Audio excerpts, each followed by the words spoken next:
Bonjour Madame Martin. Votre colis ne rentrait pas dans la boîte aux lettres. Merci de reprogrammer la livraison en cliquant ici. Péage, un solde de 6,60 € reste impayé. Merci de régulariser la situation avant le 20 mai ici. Qui n'a pas déjà reçu ce type de SMS ou d'email ces dernières années? Des stratagèmes très bien ficelés, destinés à nous escroquer. En fait, il avait plein d'informations, donc une partie de mes numéros de compte en banque, mon adresse, une partie de mes numéros de carte bancaire. Des arnaques de plus en plus élaborées, avec un point de départ, la fuite de nos données personnelles. La Poste, France Travail ou encore l'ANTS, en France, une fuite de données a lieu toutes les heures. La première des conséquences de ces fuites de données, c'est de l'hameçonnage qui va ensuite mener à d'autres arnaques, comme par exemple la fraude aux faux conseillers bancaires. 9 Français sur 10 auraient déjà subi une tentative d'arnaque. La question maintenant est plus de savoir si ça va vous arriver, si vous êtes exposé, hein. C'est plutôt quand. Des données devenues une mine d'or pour les cybercriminels et un cauchemar pour les victimes, pour qui il devient impossible de distinguer le vrai du faux.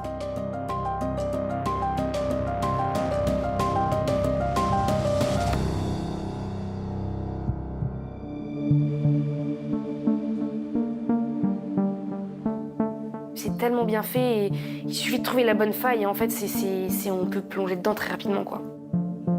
Tout part d'un simple SMS reçu le jour où Amaya attendait un colis.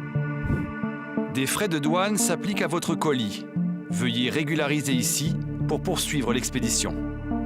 Il s'agit en fait d'une arnaque. 2-3 heures après, entre midi et 2, je reçois un appel d'un numéro que je ne connais pas, soi-disant mon conseiller bancaire, qui me dit que le matin même, j'ai eu une transaction frauduleuse. Donc moi, je fais le lien avec ce que j'ai validé le matin même en me disant mince, c'était pas du tout pour mon colis, c'était une arnaque. Ce dont Amaya ne se doute pas, c'est qu'au bout du fil, il ne s'agit pas de son conseiller bancaire, mais bien du même arnaqueur. Du coup, il me rassure en me disant « Vous inquiétez pas, on va régler ça pour qu'il n'y ait pas de problème ». Et en fait, il me fait faire toute une série d'actions qui, moi, je pensais que je refusais en fait toutes les transactions. Et il me faisait accepter toutes les transactions, il me faisait faire des virements. Montant du préjudice, 8 000 €. Le cybercriminel, très bien renseigné, a réussi à installer un climat de confiance avec Amaya, jusqu'à la pousser à lui révéler ses codes de carte bleue.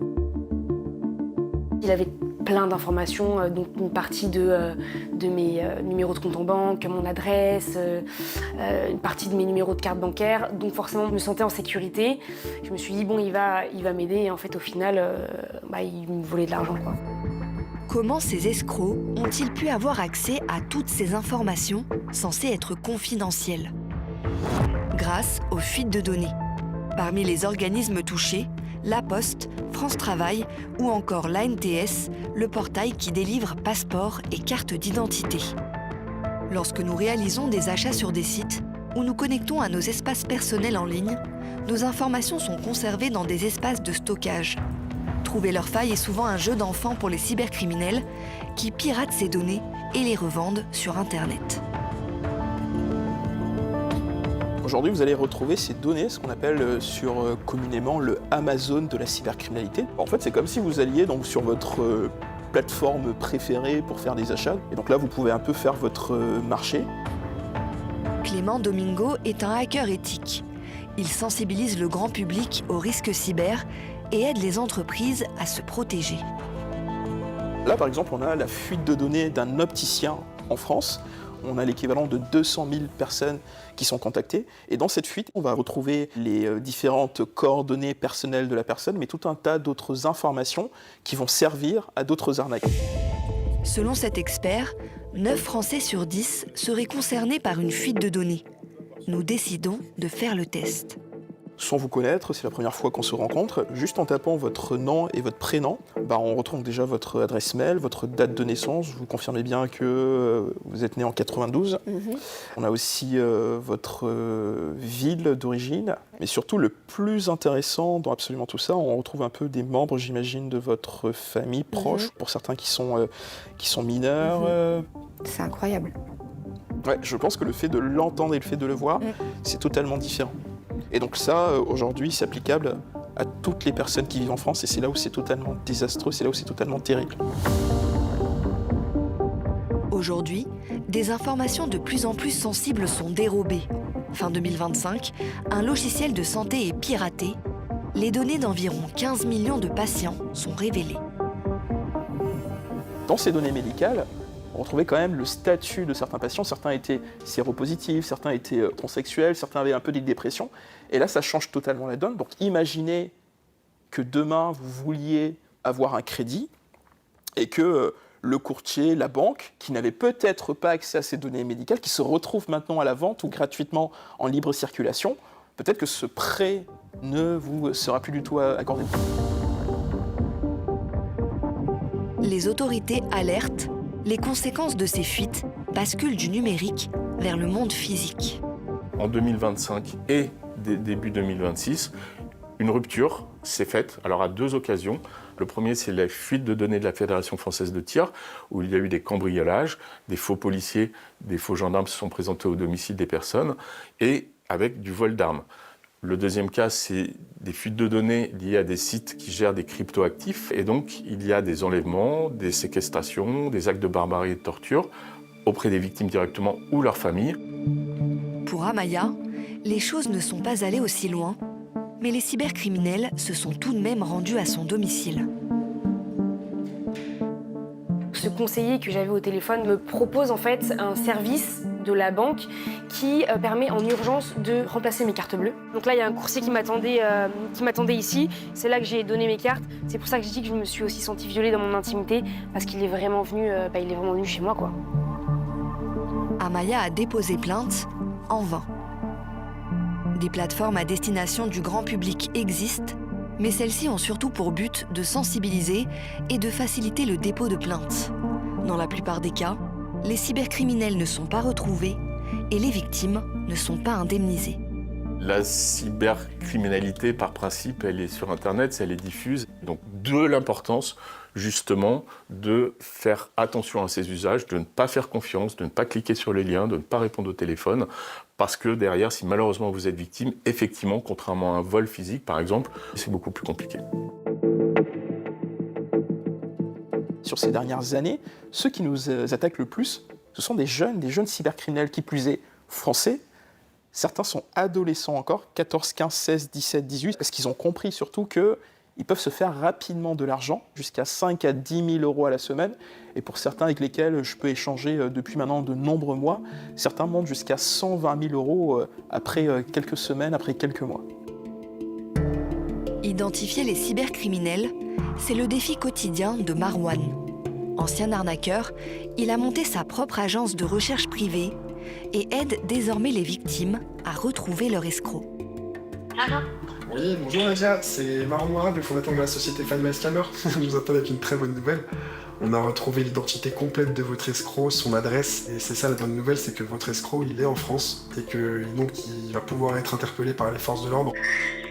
Je suis en train de pleurer là, c'est bon, je suis contente. Merci. Une fois qu'on leur a fait l'enquête, on les accompagne à faire la remise du rapport d'enquête aux forces de l'ordre en guise de complément de plainte. Quand les forces de l'ordre elles veulent bien coopérer, si elles veulent pas, on passe directement par le procureur de la République. Et réellement, les forces de l'ordre, elles sont submergées sous ces demandes-là. Elles n'ont pas le temps de tout traiter, pas les moyens humains, même si elles sont en train de se développer petit à petit pour former des unités cyber. Malheureusement, on n'y est toujours pas. Et donc, les victimes d'escroquerie, elles sont souvent laissées pour compte. Marwan et son équipe traquent les indices laissés par les cybercriminels. Ici, une arnaque pilotée par de faux courtiers depuis le Nigeria. Étant donné qu'on a réussi à filtrer le site internet de ces escrocs, on a pu extraire la liste de toutes les victimes que cette arnaque-là a causées. Il faut savoir qu'il y a, dans cette arnaque-là, 399 victimes. Mais malgré les preuves récoltées, les victimes n'obtiennent pas toujours réparation. Quand les escrocs sont à l'étranger, comme au Nigeria, il n'existe pas d'accord d'extradition entre la France et le Nigeria. Donc ça devient un problème politique. Et c'est là que les victimes elles vont devoir puiser dans leurs données personnelles pour aller engager un avocat binational franco-nigérian, par exemple, qui va aller les représenter au Nigeria et déposer une plainte en leur nom sur place pour faire en sorte que les escrocs puissent se faire interpeller. Des démarches et des frais importants à la charge des victimes face à des techniques toujours plus élaborées.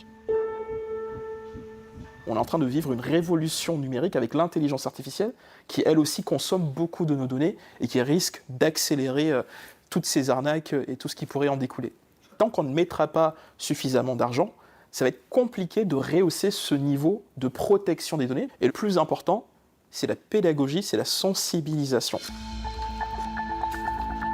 Sensibiliser les salariés aux risques cyber, c'est l'objectif de cet exercice organisé par Delphine Chevalier, experte en gestion de crise. Vous faites face à un incident grave de cybersécurité, donc vous ouvrez la cellule de crise. Il m'a envoyé un extrait de notre fichier client. Est-ce qu'on peut confirmer que c'est bien notre client? Est-ce que c'est bien notre fichier? Notre objectif est de prévenir justement la police et déjà d'identifier en fait les données qui seraient concernées. Les participants viennent d'être alertés d'un vol de données. Mis sous pression, ils doivent rapidement décider de la marche à suivre. On a 72 heures, donc on a encore jusqu'à demain. Là où on a dans les organisations au sens large le plus de travail à faire, c'est plutôt sur les petites structures, donc les TPE et les PME, qui souvent pour des raisons de moyens ou voilà, de temps à consacrer, sont des fois pas encore très au fait des risques. Et c'est paradoxal parce que quand on regarde les pourcentages, c'est eux les plus touchés. Et je pense que c'est quelque chose qui doit devenir comme de la bonne hygiène d'organisation. Non seulement on est très vigilant, on se sécurise bien, et surtout on est prêt à réagir s'il nous arrive quelque chose. Pour se protéger, certains experts cyber recommandent de modifier son identité numérique en utilisant des pseudos, d'utiliser un gestionnaire de mots de passe ou encore de se faire livrer en point relais. Mais le plus important, ne jamais cliquer sur des liens reçus par SMS ou par mail et ne surtout jamais donner d'informations sensibles par téléphone.